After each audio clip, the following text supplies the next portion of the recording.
So, welcome to today's masterclass. Just some information in the beginning. We will have time to answer all your questions, but not during the webinar. So please add your questions in the chat below and we'll try to answer them all in the end. Welcome to today's masterclass, Riding the EPD Wave. Today, Robert and I will lead you through the webinar. Please, Robert, introduce yourself quickly. Thank you, Sophie. So I'm Robert, working for Makersite since more than a year now in the expert team, and I have around 15 years experience in the EPD sector, and also in particular automating EPD solutions. Besides my job at Makersite, I'm active in the board of directors of EcoPlatform.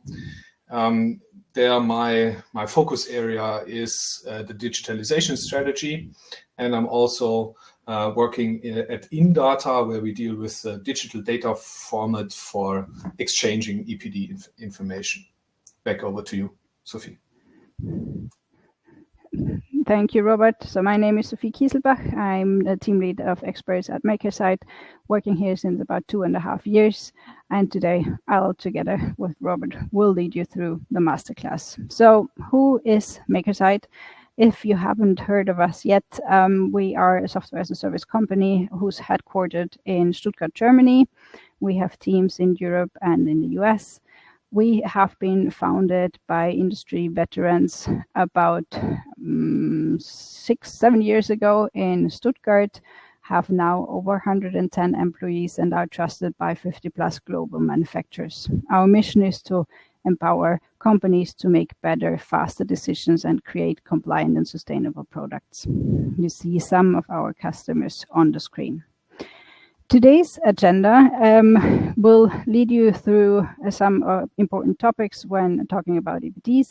The importance of EPDs, the underlying data problem, the role of how data, AI, and automation can help scale EPDs, Makersite's takes on EPDs, the verification bottleneck, and a short outlook into the future. Let's start with the importance of EPDs. Robert.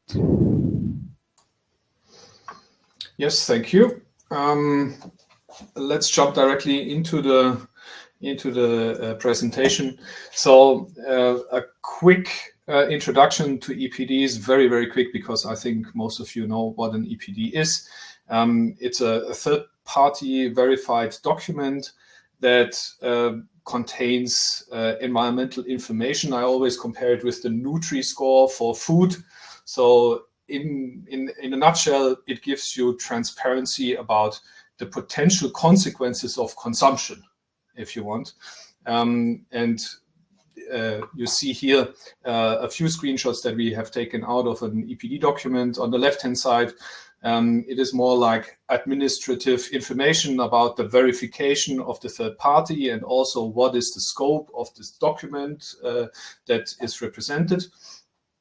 Then you have some technical and product-related information in the middle, and on the right-hand side, you see an example of the lifecycle assessment results, which are, of course, the core of an EPD document in general.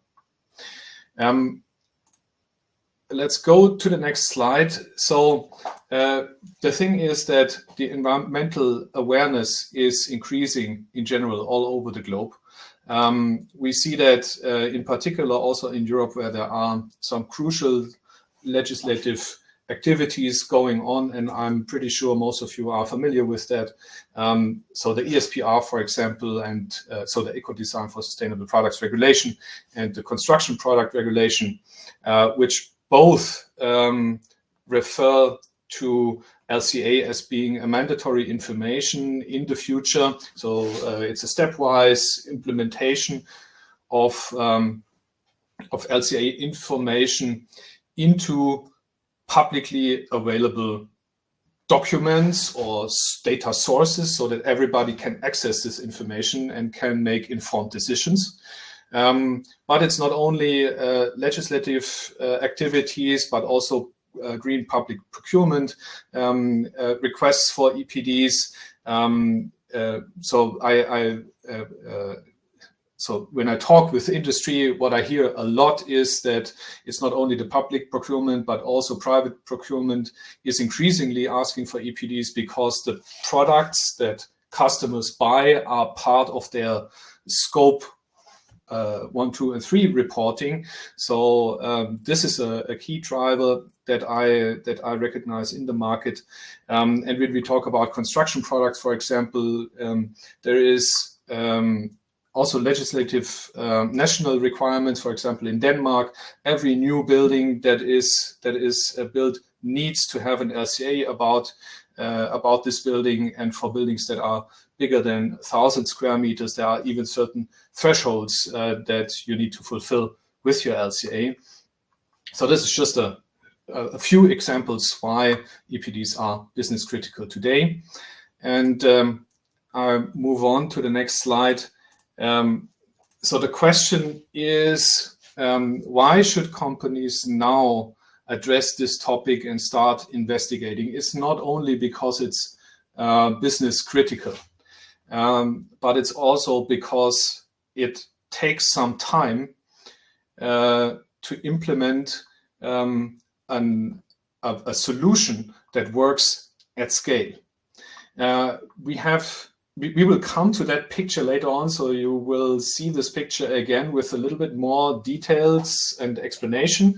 But in essence, what we estimate is that if a company wants to get ready for the ESPR and the DPP requirements, in the end, it takes around 3 years to really implement a solution at scale. And for the CPR, it's around 2 years. That is, of course, company dependent and depends on many different things, but that is a rough estimation.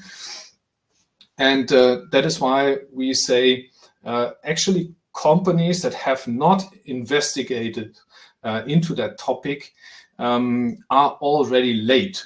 And so this is a big thing to consider from my perspective, that if you want to implement something that works at scale, and we will hear in a few minutes what that is and what the different elements are, it is time consuming, and there is a few reasons why, or a few potential reasons why companies can be late, because, for example, the onboarding of supply chain data is usually taking time and is a bigger task. Also, the integration time itself and expert availability, the verification setup, and also the implementing granular data.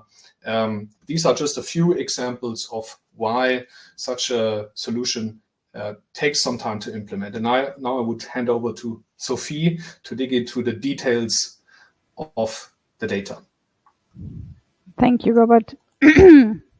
So in general, there is this underlying data problem or issue, as we can call it. So just imagine if you're doing an EPD today, and I guess a lot of who is listening to us today has already done an EPD. All know that there is some sourcing challenges that you are facing if you want to do an EPD. And that is like you have data accessibility problems, you might have proprietary restrictions even within the same company.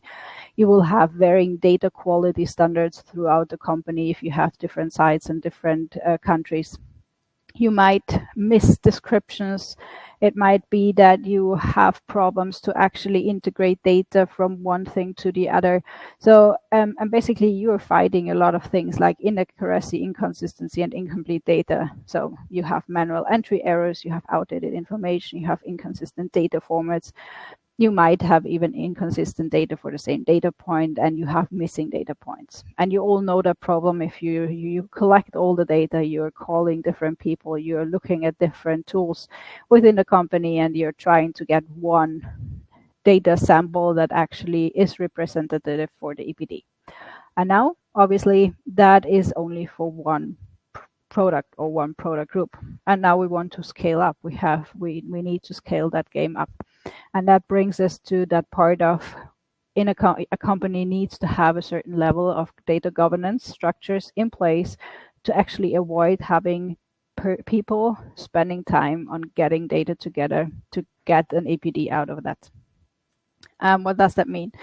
Proper data management means that there is a systematic organization, storage, and maintenance of data. And every company has that partly, but not a lot of companies have that with an eye on what data you need for EPDs or for LCAs in general. And this is highly important because that enhances the operational efficiency of getting data and doing something with your data. It drives scalability, and it enables verification if you have a proper data management in place. I mean, we have some visuals in there, like what the cost of poor data quality are. And if you take that this are 12.8 million per organization, then you know that this is quite a lot of money that you're missing out. So centralized and managed data are actually key to success. And what does it actually mean? In the end, it does mean you know who is responsible for and affected by the data. So you know who the stakeholders are, who the officers are, who are the data stewards that help you to ensure that the data are accountable and you actually can efficiently collaborate. What are the goals and metrics for the framework? So how can you actually measure the success of the data quality, and how are you storing and managing the data? And I guess a lot of you now have like a lot of question marks in your head and are like, yeah, but we are not there yet, or we are partly there, but we have different systems and so on and so forth. And that's where I come to, I call it the Gaussian distribution of data quality. But basically it's like, obviously no one's perfect when it comes to internal data, right? But there is some Gaussian distribution where you have on the one hand the like Excel-based work, where on the other hand you have unified and QA data systems, right? And you always know that in the middle there are the most companies. And the one thing that you need to understand is that you don't need to be here to, you know, at the very top to be able to scale EPDs. Obviously, you can't also be. Excel alone will not help you to scale EPDs. But if you're somewhere here in the middle, that's usually good enough to start your EPD at scale journey. Yeah. So we have a data maturity curve when it comes to data. Obviously, manual data input and Excel imports are basically the novice state where you have to manually extract and format and stuff like that. And I think it is clear from the webinar title and from what Robert said that this is not the aim. That's not like where you have to be in the end, right? But when you say, okay, we actually want to go on that journey to scale up that process, then you have a certain maturity curve, and that is interactive. So the more you actually integrate the data into systems and make them automated, the more you also get feedback and can make your data better, right? And that leads to that curve where in the end is a very advanced situation where you have a centralized governed data flow that can actually, where actually everyone can use the data because they're centralized and unified, and where you can do LCAs and EPDs at scale for a complete portfolio at a click of a button. And this can be applied everywhere. So you don't need one centered team to actually give you the data and wait for 6 months. It's integrated in your daily processes, and you just have to QA and in the background, right? And make sure that data quality and everything stays the same. Yeah. How does now that data framework that we laid out integrates with AI automation in EPDs? So basically, as I talked about before, is like the core are the data, the underlying data, and that stepwise approach to make it better, right? So the goal is to have like full transparency, not just about the data that you use, but also like the data that you use in your supply chain up and downstream, Yeah, because if you have full visibility on everything that happens, so if your suppliers have EPDs and the suppliers of the suppliers have EPDs, then you have full visibility of your whole supply chain. That is basically the goal. And you will not be able to reach that with a manual process and without some sort of automation and data intelligence in the background.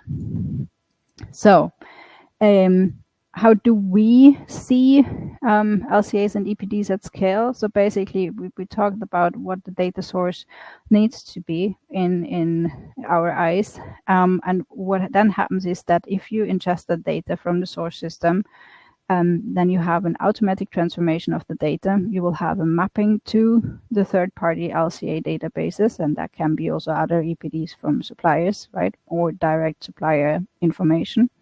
And this will create an automatic model for each product and component that you have in your company. And that enables you to basically get also an EPD out of each and every product of what you're producing.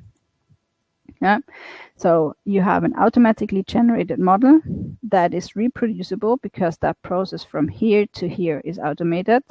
Yeah, and that means the two people will get the same results. And you have one model per product, and that eliminates basically also the need for scenarios because you have the variation of your products already covered.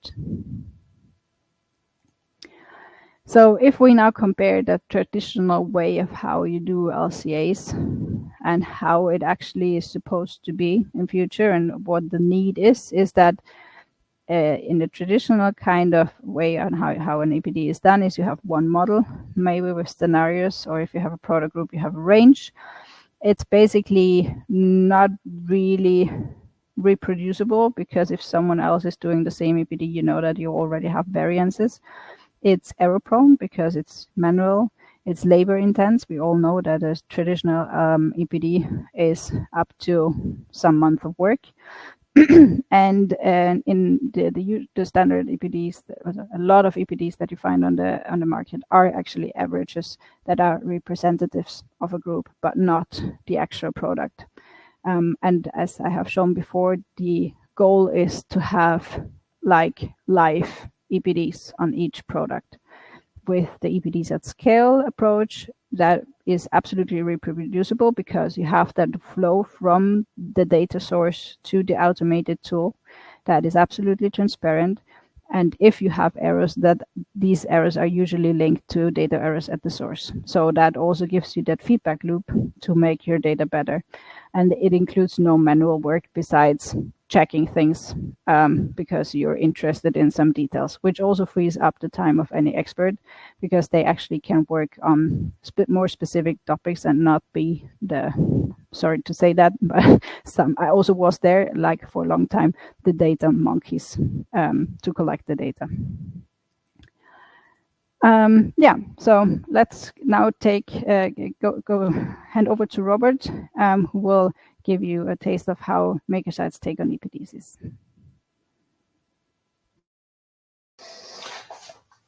Thank you, Sophie.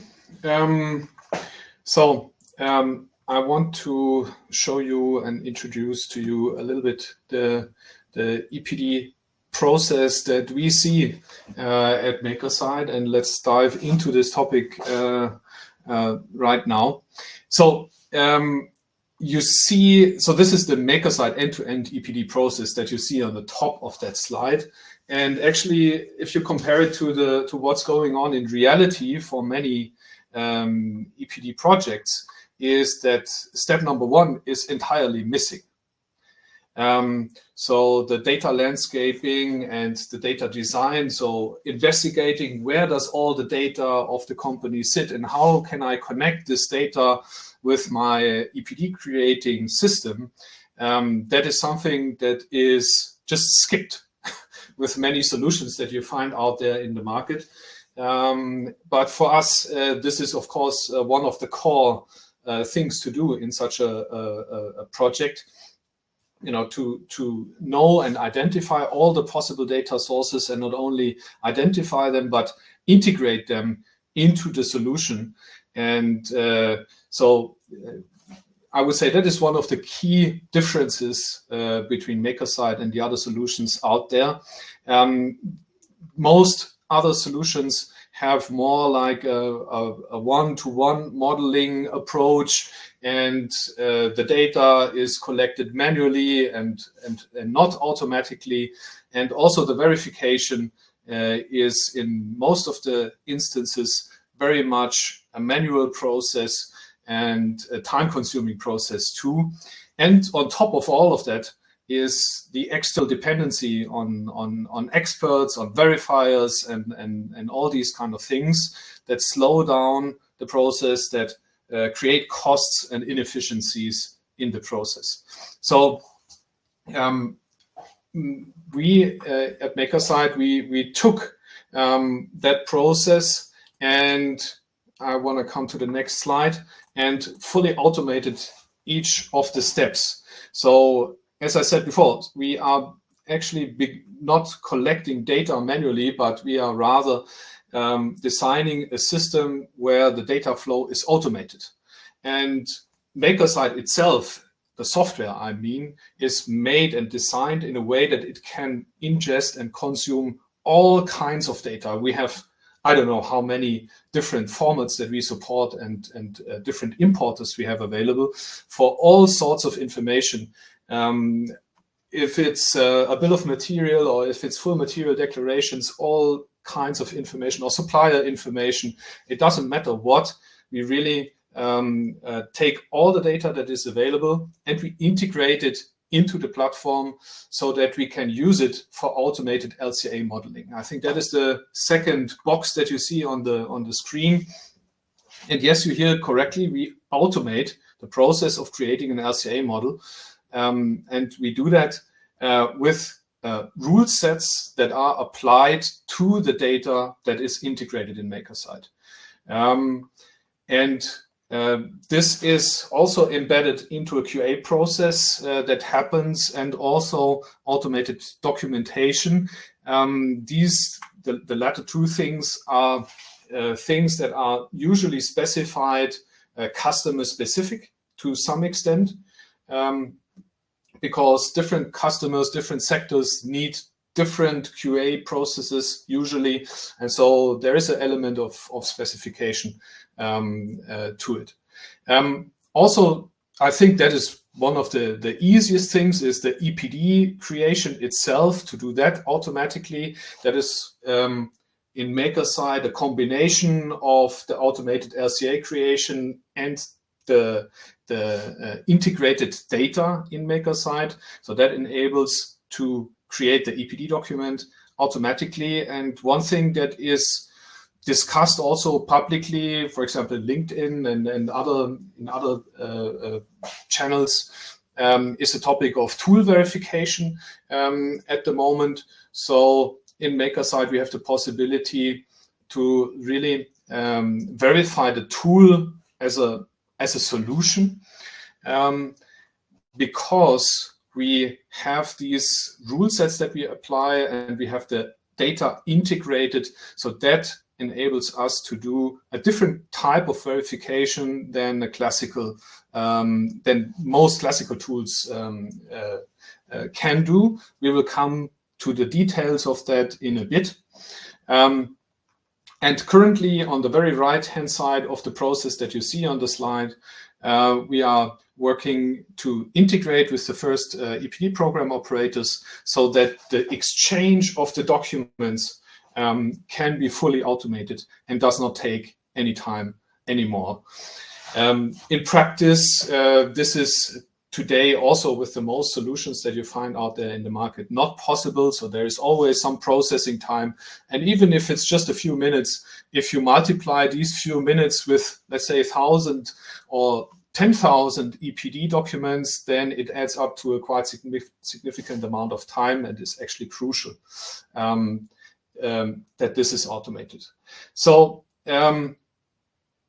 let me go to the next slide. So the differences that we have when we talk about the Makersite EPD solution is essentially captured in these three pictures. Picture number one on the left is that with Makersite, yes, you have a higher investment at the beginning, but it stays constant because we are a software company, we are not a service company, and the costs that continue over a certain period of time are only software related. Because we want to enable our customers to work with the system independently from us. And we do not want to sell any services in the future. So that is not our intention. That is not our business model. And so that is a key difference, I would say, to many competitors in the market. Now we come to the middle picture. The amount of time that is needed to cover a certain part of a customer's portfolio is significantly shorter at Makersite. Because that integration aspect that I mentioned just a few minutes ago. Once you have integrated all the data in Makersite, then you can really create LCAs at scale, and I mean thousands and thousands of LCAs really at the press of a button, and therefore you come to a much shorter period of time where you do not cover the part of the portfolio that you need to cover with Makersite, and that is how can I say, a very big difference, I would say, to other solutions out there. And I think oftentimes underestimated is on the right-hand side that usually in all the EPD solutions that I came across in my life, except for Makersite, the EPD solution does exactly what the name says. It calculates EPDs and nothing else. And you cannot use the data in that system for anything else than EPD creation. Well, maybe for some detailed LCA analysis in a few cases, but that's it, right? You can do nothing else with it. That's entirely different in Makersite. Makersite was from the beginning designed to cover not only LCA as a use case, but also compliance or chemical compliance, substance management, and also costs and other topics if needed to, in the same software based partly on the same data. And that is a very, very interesting concept, and it's leading to a lot of synergies and added value once implemented. Now, that is all for that section. Let's talk a little bit more about the verification and the bottleneck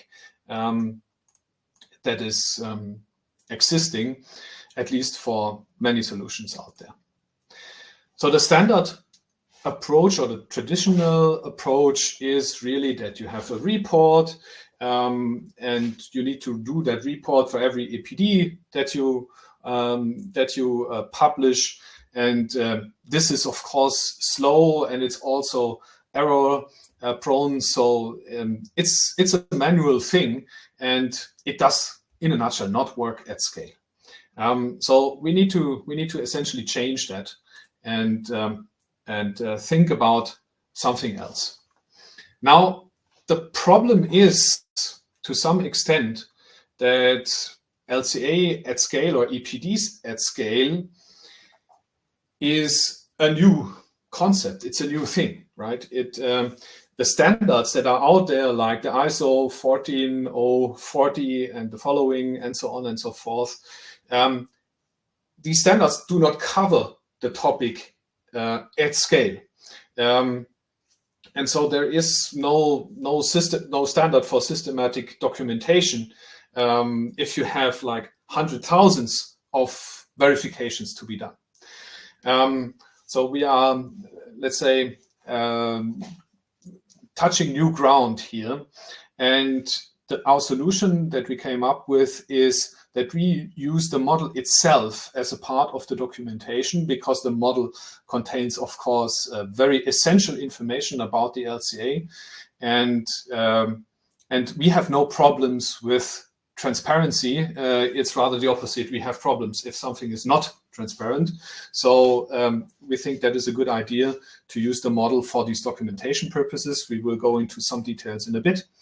And the most important thing is that this approach is reproducible and it works at scale. So you can really scale that kind of documentation, and that is a key advantage. And it's a reproducible process, and we really want to establish a little bit of a different thinking when we talk about EPDs, because like classically EPDs are created and published and then they are not touched for 5 years, and that's it. That's the end of the story. But we think that is not appropriate. That is not what we need. We need improvement. We need activity. We need to use the information that we gather and that we calculate. And so we rather think about LCA or EPDs at scale rather as a process than as something that is like a static thing. And when you think about the process, what maybe fits best as a picture is the management standards like ISO 14001 with the plan, act, control, and optimize cycle.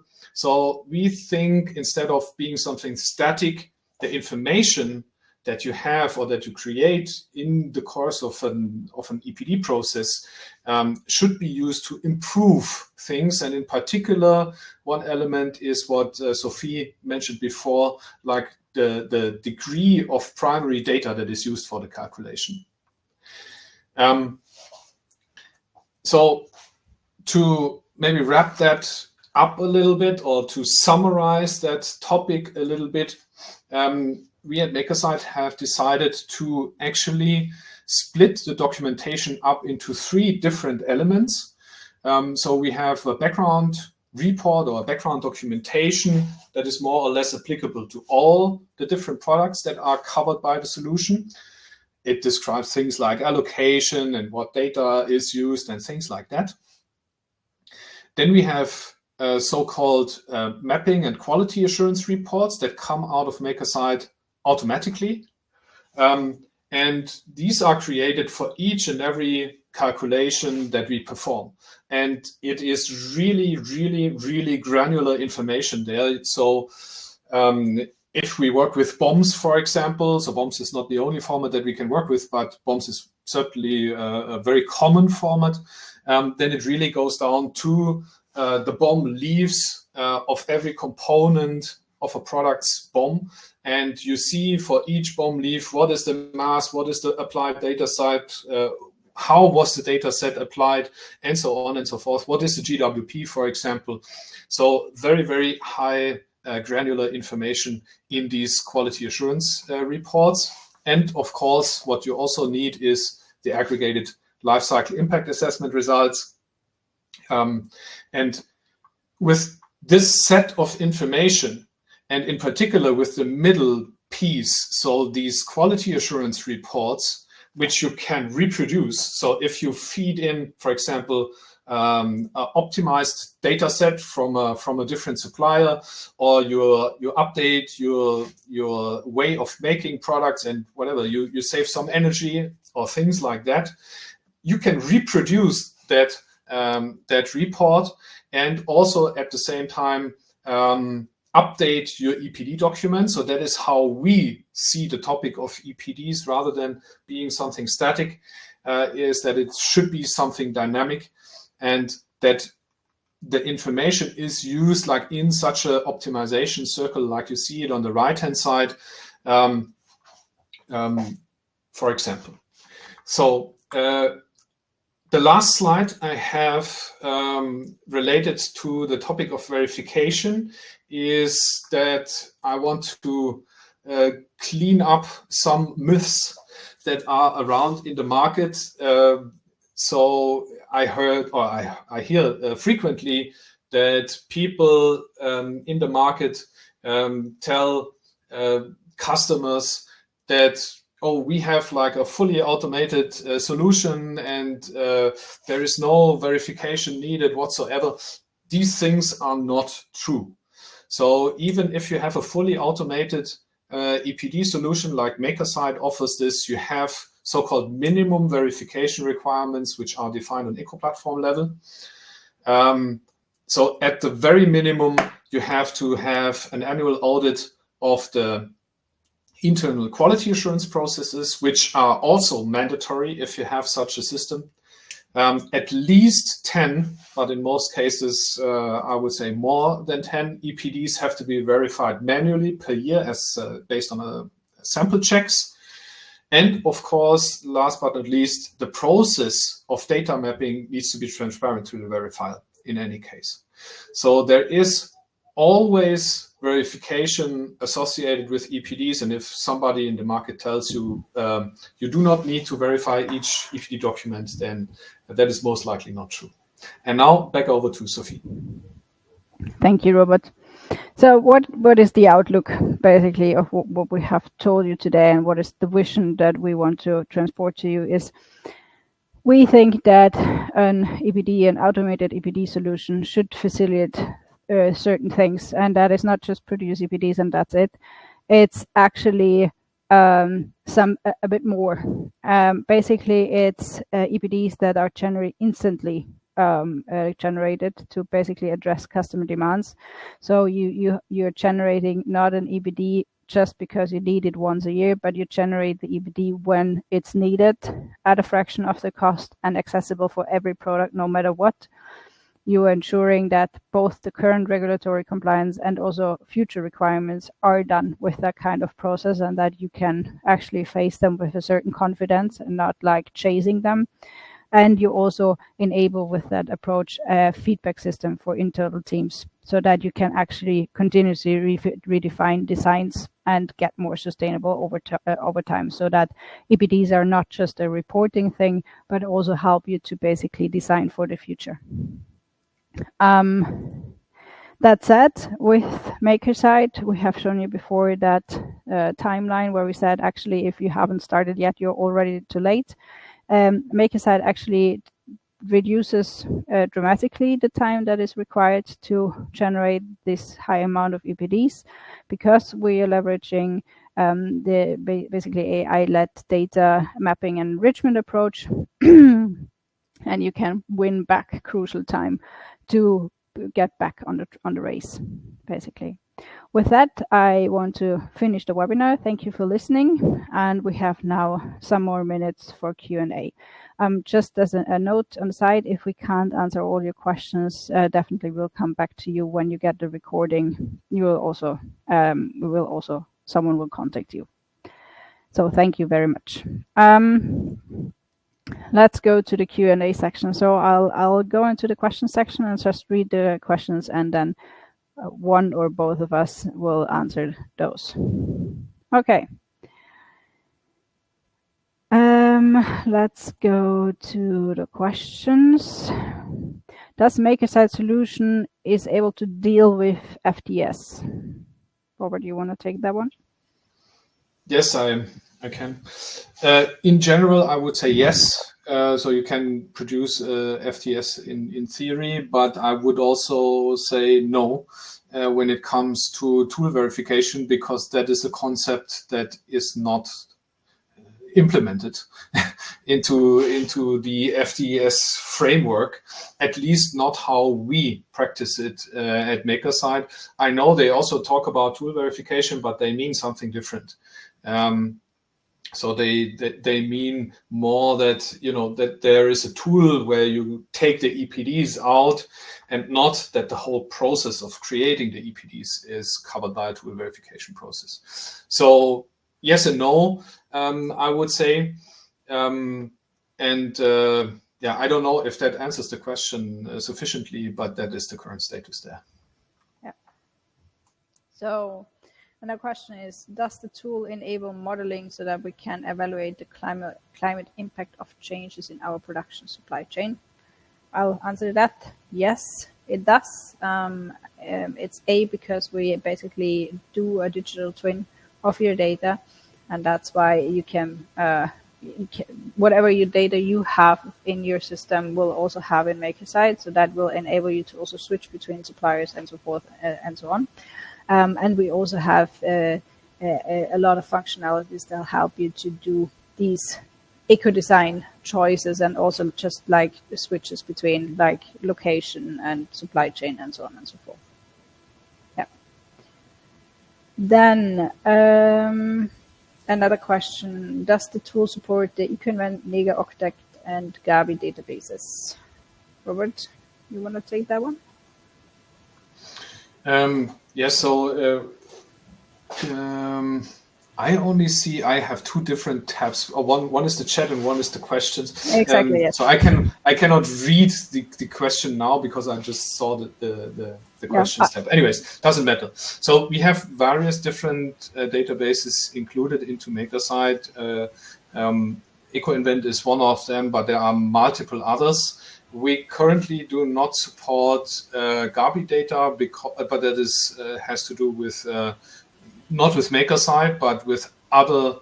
How can I say? So,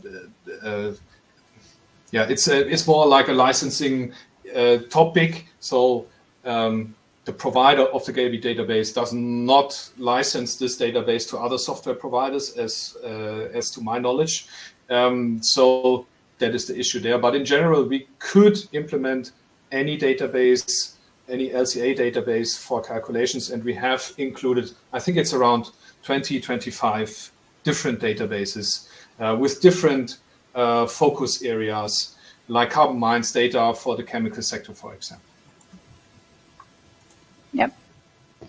Then I think we can take one more, and then we'll have to finalize and wrap up. But as I said, you will get contacted. So how do EPDs contribute to our broader sustainability and ESG goals, especially when compared to other tools like carbon footprint assessment tools or other LCA tools? Yeah, I think Robert already talked about that in the beginning a bit, right? So with EPDs, you always also have the information about the supply chains. So if you get an EPD from one of your suppliers, you obviously also get the carbon footprint of the product of your suppliers. So that will help you to actually get better information about your, if you're doing your scope reporting, that will help you to actually enhance your scope reporting and get better data. And it will also help you to actually make more specific goals that are more related to specific suppliers instead of having more broader and generic goals. So EPDs definitely will help the whole game of sustainability data and data exchange between the different players in one supply chain. Robert, do you want to add something to that?